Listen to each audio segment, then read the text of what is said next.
नमस्कार दोस्तों, मैं हूं शिवकांत गौतम। स्वागत करता हूं आप सभी का। एक वक्त था जब इराक में खौफ का माहौल था। खौफ का यह माहौल धीरे धीरे इराक के बाहर भी पैर पसारने लगा था। इराक के पड़ोसी देशों में और दुनिया के तमाम बड़े जो देश थे वो भी इराक के नाम से कांपने लगे थे।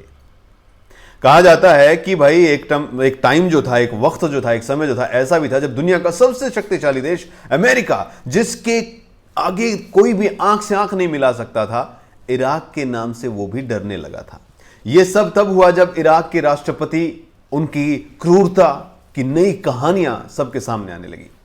यह इराक का तानाशाह इतना खतरनाक था कि इसके अंदर इंसानियत नाम की कोई चीज भी नहीं थी।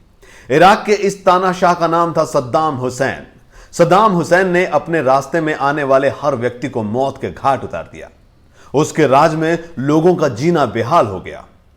आप सद्दाम हुसैन के खौफ से इतना समझिए, इस बात से समझिए कि सद्दाम हुसैन को मरे हुए आज कई साल हो चुके हैं, लेकिन आज भी लोग उसके समय को याद करके सहम जाते हैं।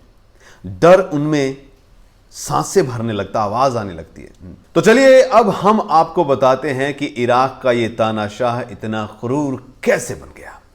कहा जाता है कि हर व्यक्ति के बनने और बिगड़ने के पीछे एक कहानी होती है। तो सद्दाम के पीछे कौन सी कहानी है और कैसी कहानी है जिसकी वजह से वो भविष्य में क्रूरता की सभी हदें पार करने के लिए इतिहास में सबसे क्रूर शासक बनने के लिए तैयार हो रहा था।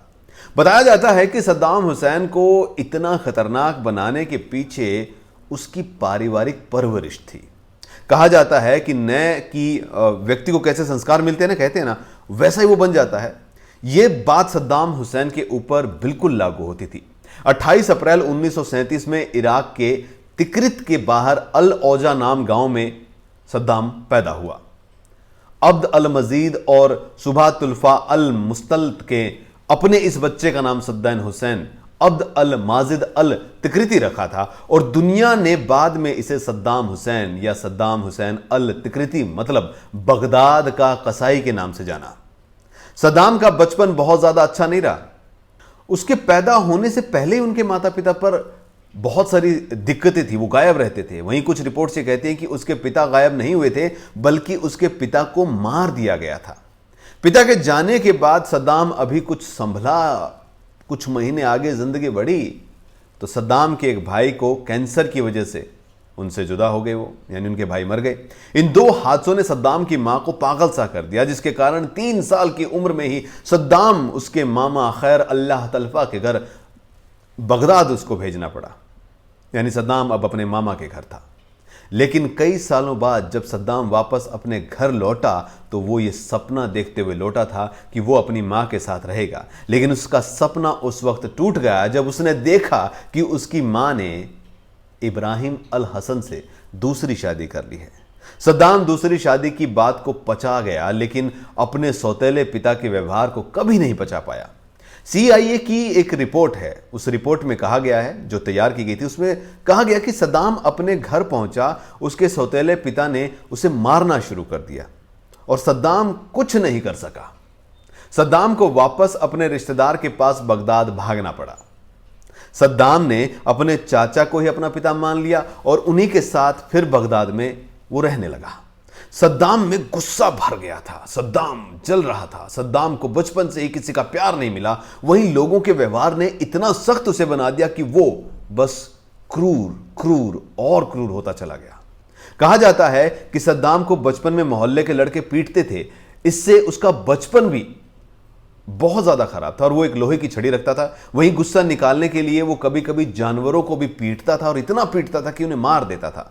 बचपन की तंग गलियों से गुजरते हुए सद्दाम हुसैन बचपन की एक बात समझ गया था कि जब तक वो बड़ा आदमी नहीं बन जाता तब तक ये दुनिया उसे सताती रहेगी और वो कुछ भी नहीं कर पाएगा। सद्दाम हुसैन ने बड़ा आदमी बनने के लिए राजनीति का रास्ता चुना, जिसमें उसको जल्दी सफलता हासिल हुई। सद्दाम हुसैन की शिक्षा की अगर बात करें तो सद्दाम हुसैन ने 10 साल तक प्राथमिकी स्कूल में भी जो है वो गया ही नहीं था 10 साल तक का। लेकिन 10 साल की उम्र के बाद सद्दाम हुसैन से खैर अल्लाह तलफा यहाँ रहने, जो उनके चाचा के साथ वो रहते थे, वहाँ उन्होंने पढ़ाई शुरू की। 10 की पढ़ाई शुरू करने के बाद सद्दाम आर्मी स्कूल के लिए आवेदन देकर वहां चला गया, लेकिन वो परीक्षा में पास नहीं हो पाया। परीक्षा को पास नहीं कर पाने के कारण सद्दाम हुसैन पूरी तरीके से टूट गया, क्योंकि आर्मी में जाना उसका सबसे बड़ा सपना था। यही वजह रही कि सद्दाम हुसैन जब इराक का राष्ट्रपति बना तो वो कई बार आर्मी के लिबास में दिखाई देता था। आर्मी में भर्ती होने का सपना टूटने के बाद सद्दाम हुसैन ने लॉ कॉलेज में दाखिला ले लिया, लेकिन वो सद्दाम को लॉ की पढ़ाई में ज्यादा दिलचस्पी थी नहीं, कानून को वो मानता नहीं था। वहीं सद्दाम हुसैन ने इसी दौरान बाथ सोशलिस्ट पार्टी जो है उसको ज्वाइन कर लिया। खैर अल्लाह तलफा बाथ पार्टी के अधिकारी थे। इनका सद्दाम के जीवन पर बहुत गहरा प्रभाव पड़ा। सद्दाम ने अपने शासन के दौरान खैर अल्लाह तलफा को बगदाद का मेयर बनाया, लेकिन बाद में सद्दाम को खैर अल्लाह के भ्रष्टाचार के कारण उन्हें मेयर के पद से हटाना भी पड़ा था। सद्दाम के लिए यह फैसला काफी मुश्किल भरा था, क्योंकि ये उनकी पहली पत्नी के पिता भी थे। सद्दाम के ससुर तलफा एक कट्टर सुन्नी मुसलमान थे और 1941 में इराकी राष्ट्रवादियों और यूनाइटेड किंगडम के बीच हुई एंग्लो इराकी युद्ध का उनके पास अपार अनुभव था। कहा जाता है कि अपने भावी पिता से प्रभावित होकर ही सद्दाम राजनीति की राह पर दौड़ लगाने के लिए चल पड़े थे, लेकिन राजनीति में शामिल होने के बाद सद्दाम की पढ़ाई सुचारू रूप से नहीं चल पाई और उन्हें लॉ को बीच में ही छोड़ना पड़ गया। 1957 में 20 साल की उम्र में बाथ पार्टी में वो शामिल हो गए थे और उसके बाद उनका जीवन जो है बदलता गया। जहां तक पारिवारिक जीवन की बातें करें सद्दाम हुसैन की, तो उनका पारिवारिक जीवन भी अलग सा है। सद्दाम ने 1963 में खैरुल्लाह तलफा की बेटी साजिदा तलफा से शादी की।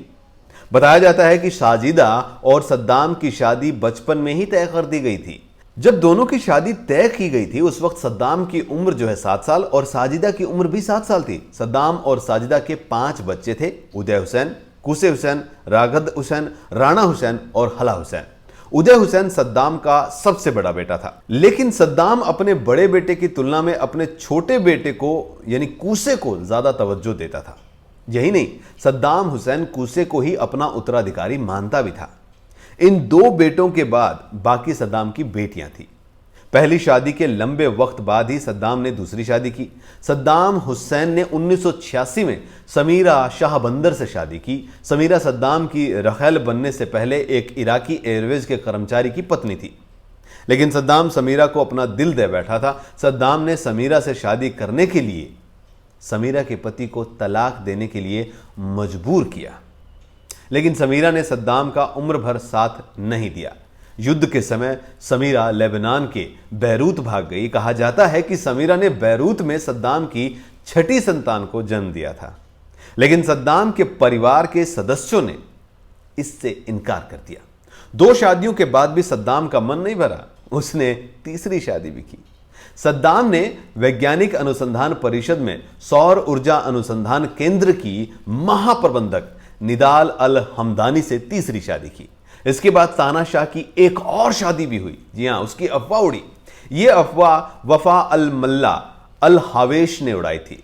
उन्होंने दावा किया था कि 2002 में सद्दाम ने जो है उनकी चौथी पत्नी के रूप में उनसे शादी की है, लेकिन सद्दाम की इस शादी का कोई पुख्ता सबूत नहीं मिला। वफा इराक में सैन्य उद्योग के पूर्व मंत्री और सद्दाम के अंतिम उप प्रधानमंत्री अब्दुल तवाब अल मुल्ला हवेश की बेटी है। सद्दाम के बच्चों के मुताबिक सद्दाम एक अच्छे पिता थे और अपने बच्चों से बेहद प्यार करते थे। सद्दाम हुसैन का राजनीतिक सफर कैसा है उस पर नजर डालते हैं। सद्दाम ने अपने ससुर से प्रभावित होकर 20 साल की उम्र में ही बाथ पार्टी ज्वाइन कर ली थी। यहीं से सद्दाम हुसैन के राजनीतिक सफर की अगर बात करें तो वो शुरुआत हुई थी और यहीं पर एक तानाशाह का इराक में जन्म होना भी प्रारंभ हो गया था। सद्दाम हुसैन ने जब बाथ पार्टी ज्वाइन की थी तब पार्टी सत्ता में नहीं थी। बाथ पार्टी को सत्ता में आना था और उसका रास्ता बहुत बड़ा और कांटों से भरा था। इराकी प्रधानमंत्री अब्द अल करीम उस वक्त हुआ करते थे। बाथ पार्टी को सत्ता में आने के लिए प्रधानमंत्री को हटाना जरूरी था। बाथ पार्टी ने सत्ता में आने के लिए प्रधानमंत्री का कत्ल करने की योजना बनाई। प्रधानमंत्री को मारने के लिए बाथ पार्टी ने युवाओं की एक फौज तैयार की थी। सद्दाम पार्टी के में बिल्कुल नया और नौजवान भी था, तो सद्दाम को प्रधानमंत्री को मारने वाली टीम में जगह मिली थी। इस टीम का काम था कि किसी भी तरीके से प्रधानमंत्री को मौत के घाट उतारना है। सद्दाम और उसके साथी निकल पड़े थे प्रधानमंत्री को मारने के लिए, लेकिन वो इस काम में सफल नहीं हो पाए। प्रधानमंत्री को मारने का जो असफल प्रयास था उसमें सद्दाम घायल भी हो गया। वहीं प्रधानमंत्री की हत्या की कोशिश के लिए हर तरफ सद्दाम की खोज भी होने लगी, यानी कि वो मोस्ट वांटेड बन गया।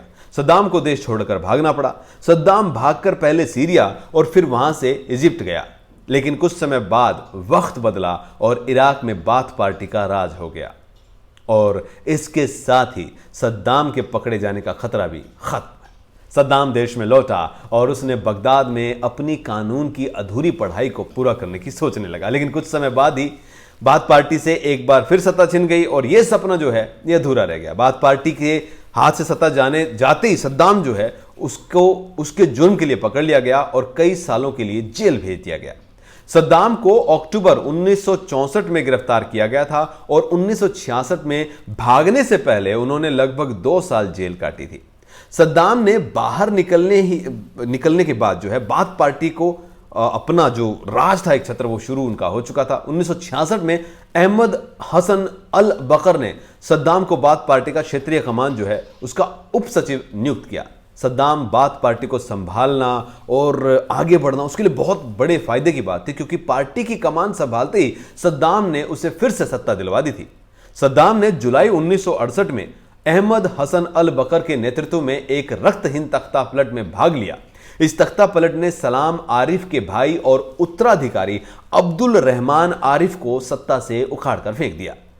तख्ता पलट होने के बाद अल बकर इराक का नया राष्ट्रपति बन गया और सद्दाम को उनके डिप्टी और बाथिस्ट रिवोल्यूशनरी कमांड काउंसिल के डिप्टी चेयरमैन की जिम्मेदारी दे दी गई। सद्दाम ने पहली बार सत्ता में आई बाथ पार्टी को फेल होने से मिली सीखों को ध्यान में रखते हुए बाथ पार्टी को मजबूत किया और 1969 तक सद्दाम स्पष्ट रूप से पार्टी के पीछे चलने वाली सबसे बड़ी ताकत बन गया। सद्दाम के सत्ता में आने के बाद इराक में वो खेल शुरू हुआ जिससे देखकर पूरी दुनिया कांप उठी।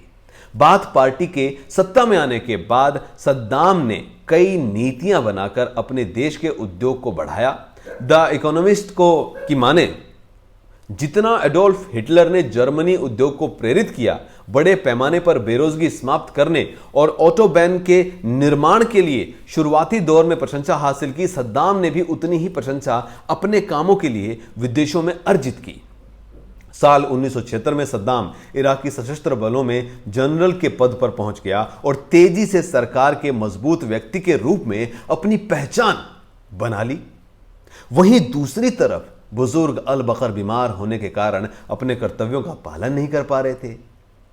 इसका फायदा सद्दाम को मिला और सद्दाम विदेश नीति के निर्माता बन गए और सभी राजनयिक स्थितियों में राष्ट्र का प्रतिनिधित्व किया। सद्दाम अब तक बाथ पार्टी में अपनी मजबूत पकड़ बना चुका था। बाथ पार्टी में अब कोई भी ऐसा नहीं था जो सद्दाम को टक्कर दे सके। लेकिन सद्दाम का असली राज शुरू हुआ जब 1979 में इराक के राष्ट्रपति ने इस्तीफा दे दिया। उनके जाते ही उपराष्ट्रपति सद्दाम ने देश की डोर अपने हाथों में ली और सत्ता में आते ही इराक में सद्दाम का प्रभाव दिखाई देने लगा, यानी कि उसकी क्रूरता। इराक मौत का घर बन गया था, मौत पसरी रहती थी। सद्दाम ने सत्ता में आते ही 22 जुलाई 1979 को बाथ पार्टी के प्रमुख सदस्यों की एक सभा बुलाई। इस सभा में सद्दाम ने उन 68 लोगों को बड़ी चालाकी से गिरफ्तार किया जो उसके खिलाफ साजिश कर रहे थे। इन 68 लोगों पर देशद्रोह का मुकदमा चलाया गया और इनमें से 22 लोगों को फांसी की सजा सुनाई गई। सद्दाम के सत्ता में आते ही इराक में मौत की यह पहली दस्तक थी। बताया जाता है कि 1 अगस्त 1979 तक बाथ पार्टी के सैकड़ों उच्च रैंकिंग सदस्यों को मार डाला गया। इसके बाद सद्दाम ने पड़ोसी देश ईरान के साथ जंग शुरू कर दी। ऐसा कर उसने अपने देश में अपने नाम की दहशत फैला दी ताकि वो सत्ता में बना रहे। कई सालों तक सद्दाम ईरान के साथ लड़ता रहा। इस बीच उसने केमिकल हथियारों तक का प्रयोग किया। माना जाता है कि उन केमिकल हथियारों के कारण ही करीब 5000 लोगों को अपनी जान गंवानी पड़ी थी। सद्दाम किसी भी तरीके से ईरान का खात्मा चाहता था। वही कहा जाता है कि सद्दाम बहुत ही जल्द फैसला सुना दिया करता था। उसे जो नहीं पसंद आता था उसे वो मरवा देता था। उसकी इस आदत की वजह से ही एक बार उसने बिना वजह ही, बिना बात के, बिना वजह जाने 148 लोगों की मौत का फरमान सुनाया। उन लोगों को कसूर अगर हम माने तो ये था कि वो गांव के थे जहां के कुछ लोगों ने एक बार सद्दाम को मारने की कोशिश की थी। सद्दाम ने बिना पूरी जांच किए ही उन सभी गांव वालों को मौत के घाट उतरवा दिया था। सद्दाम के सिर पर मौत का खूनी खेल का भूत सवार रहता था। सद्दाम की जैसे ही ईरान के साथ जंग खत्म हुई तो उसने उसके कुछ ही समय बाद कुवैत पर हमला बोल दिया। रातों रात इराक की सेना कुवैत की सड़कों पर आकर कुवैतियों को मारने लगी। सद्दाम ने एक रात में ही जंग का बिगुल बजा दिया था। सद्दाम ने अपने राज में लाखों की संख्या में लोगों को मारा है। सद्दाम का कुवैत पर हमला करना उसके जीवन की सबसे बड़ी भूल साबित हुई, क्योंकि कुवैत हमले के बाद ही उसकी मौत की उल्टी गिनती शुरू हो गई थी। कहा जाता है कि सद्दाम के शासनकाल में सद्दाम की सरकार की सुरक्षा सेवाओं द्वारा विभिन्न हत्याओं और नरसंहारों में मारे गए इराकियों की कुल संख्या लगभग 2,50,000 है। इसके अलावा सद्दाम ने ईरान और कुवैत में आक्रमण किए, जिसके परिणाम स्वरूप वहां पर भी हजारों लोगों की जान गई। यही वजह है कि सद्दाम हुसैन को दुनिया के सबसे खतरनाक तानाशाहों में से एक माना जाता है। और फिर खत्म हुई तानाशाह की कहानी किस तरीके से। सद्दाम हुसैन का इराक पर एक छत्रराज था। इराकी नागरिक उसके जुल्मों के तले जीने के लिए मजबूर थे। जो भी उसके खिलाफ आवाज उठाता उसे देशद्रोही कहकर मार दिया जाता था। दुनिया सद्दाम के जुल्मों को मूक बनकर देख रही थी। सद्दाम ने जब इराक पर हमला किया किसी ने कुछ नहीं कहा, लेकिन उस वक्त दुनिया में महाशक्तिशाली देशों की हालत खराब थी। जब सद्दाम ने युद्ध में केमिकल हथियारों का प्रयोग करना शुरू कर दिया, अमेरिका, ब्रिटिश जैसी सरकारें सद्दाम के हथियारों को देखकर सख्ते में आ गई थी। अमेरिका ने सद्दाम को खत्म करने की कसम खा ली थी और सद्दाम हुसैन ने जिस दिन कुवैत पर हमला किया उस ही दिन उसकी मौत की गिनती शुरू हो गई। कुवैत बचाव में अमेरिका ने इराक पर हमला कर दिया। मजबूरन सद्दाम को अपनी सेना को वापस अपने देश में लाना पड़ा। अमेरिका ने कुवैत की तरफ से लड़कर सद्दाम से कुवैत को तो बचा ही लिया, लेकिन इराक अभी भी सद्दाम के कब्जे में था। कुवैत को बचाते हुए अमेरिका ने इराक के कई सैनिकों को बंदी बना लिया था, जिसके बाद कुवैत और इराक के युद्ध विराम के लिए एक समझौता तय किया गया और समझौते के रूप में कहा गया कि इराक सभी जहरीली गैस और जो भी रोगाणु हथियार उन्होंने बनाए उनको खत्म करेगा। साथ ही संयुक्त राष्ट्र पर्यवेक्षकों को साइट का निरीक्षण भी करने देगा। वहीं संयुक्त राष्ट्र व्यापार प्रतिबंध तब तक प्रभावी रहेंगे जब तक इराक सभी शर्तों का पालन नहीं करता है। अमेरिका के दखल के बाद इराक कुवैत से युद्ध हार गया था, लेकिन सद्दाम ने युद्ध के बाद सार्वजनिक रूप से जीत का दावा किया था। अमेरिका बौखला गया था। वहीं युद्ध में सद्दाम के द्वारा इस्तेमाल किए गए केमिकल हथियारों की वजह से सद्दाम को पहले ही एक बड़ा खतरा माना गया था। सबको लगने लगा था कि वो आगे चलकर किसी भी देश के लिए एक बहुत बड़ा खतरा बन सकता है। 1991 में युद्ध विराम के कुछ समय बाद ही इराक में सद्दाम के खिलाफ विद्रोह हुआ। सद्दाम ने इस विद्रोह को दबाने के लिए कोई कसर नहीं छोड़ी। इस विद्रोह में करीब 1,80,000 आम नागरिकों की जान चली गई। सद्दाम हुसैन के खिलाफ इराकियों के अमेरिकियों ने विद्रोह करने के लिए उकसाया, ये माना, लेकिन जब सद्दाम हुसैन ने विद्रोह को कुचलना शुरू किया तो अमेरिका किसी की कोई मदद करने के लिए नहीं पहुंचा। ये एक तरीके से सद्दाम की अमेरिका पर जीत थी। हालांकि सद्दाम की कुवैत से युद्ध के बाद मुश्किलें बढ़ती गई थी और इराक पर एक के बाद एक कई प्रतिबंध लग गए थे। सद्दाम ने जब अंतर्राष्ट्रीय कानूनों का उल्लंघन किया तो अमेरिका ने उसके राज को पूरी तरीके से खत्म करने की ठान ली। अमेरिका ने अपनी सेना को इराक भेजा, लेकिन इस बार उन्हें सद्दाम को पकड़ने के लिए भेजा गया था। जैसे ही सेना ने इराक पर हमला किया, सद्दाम समझ गया कि अब उसके खात्मे का समय आ चुका है और अपनी जान बचाने के लिए तानाशाह छुप गया।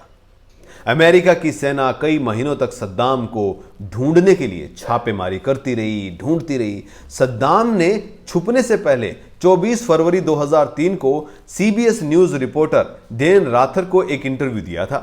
इस दौरान अमेरिका और इराक के बीच युद्ध चल रहा था।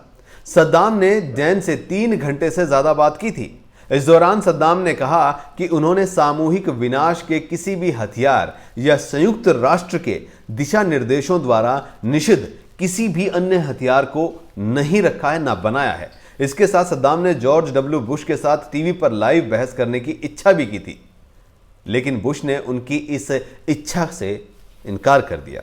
20 मार्च को इराक के कई हिस्सों पर अमेरिका की सेना ने कब्जा कर लिया। इसके बाद 9 अप्रैल को बगदाद को भी अमेरिकी सेना ने अपने कब्जे में ले लिया और इसी के साथ ही इराक में सद्दाम की तानाशाही का पतन हो गया। लेकिन सद्दाम हुसैन अभी तक अमेरिकी सेना के हाथ नहीं लगा था, वो छुप कर बैठा था। बगदाद पर कब्जे के बाद अमेरिकी सेना सद्दाम को खोजती रही, लेकिन सद्दाम नहीं मिल रहा था। वहीं जुलाई 2003 में सद्दाम को उस सबसे बड़ा झटका, अगर हम कहें, सद्दाम को लगा जब अमेरिकी सेना के साथ 3 घंटे की गोलीबारी में उसके बेटे उदय और कुशे और 14 वर्षीय पोते मुस्तफा मारे गए थे। सद्दाम टूट गया था और 13 दिसंबर 2003 को ऑपरेशन रेड डॉन में सद्दाम हुसैन को तिकरित के पास एंडवोर में एक फार्म हाउस में पकड़ लिया गया। यह सद्दाम हुसैन का एक छोटा सा जगह थी जहां पर वो गड्ढे में था। सद्दाम को पकड़ने के बाद अमेरिकी सेना उसे तिकरित के पास एक अमेरिकी बेस में ले गई और बाद में उसे बगदाद के पास अमेरिकी बेस में लाया गया।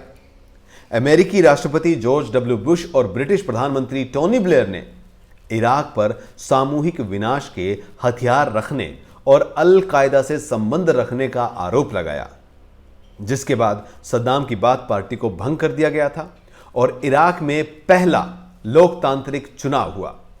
इराकी सरकार के कानून के तहत सद्दाम हुसैन पर मुकदमा चलाया गया और 5 नवंबर 2006 को सद्दाम को एक इराकी अदालत ने 1982 में 148 इराकी शियाओं की हत्या के संबंधित मानवता के खिलाफ अपराधों और कई अन्य मामलों में दोषी ठहराकर फांसी की सजा सुनाई गई, जिसके बाद 30 दिसंबर 2006 को सद्दाम को मासूमों की मौत का जिम्मेदार मानते हुए फांसी पर लटका दिया गया। इसके साथ ही एक क्रूर तानाशाह का अंत हो गया, सद्दाम के युग या फिर इराक के उस विनाशकारी युग का अंत। लेकिन आज भी इराक में लोग सद्दाम हुसैन के उस युग को याद करते हुए कांप उठते हैं। तो ये थी दुनिया के सबसे खतरनाक तानाशाह सद्दाम हुसैन के जीवन की कहानी।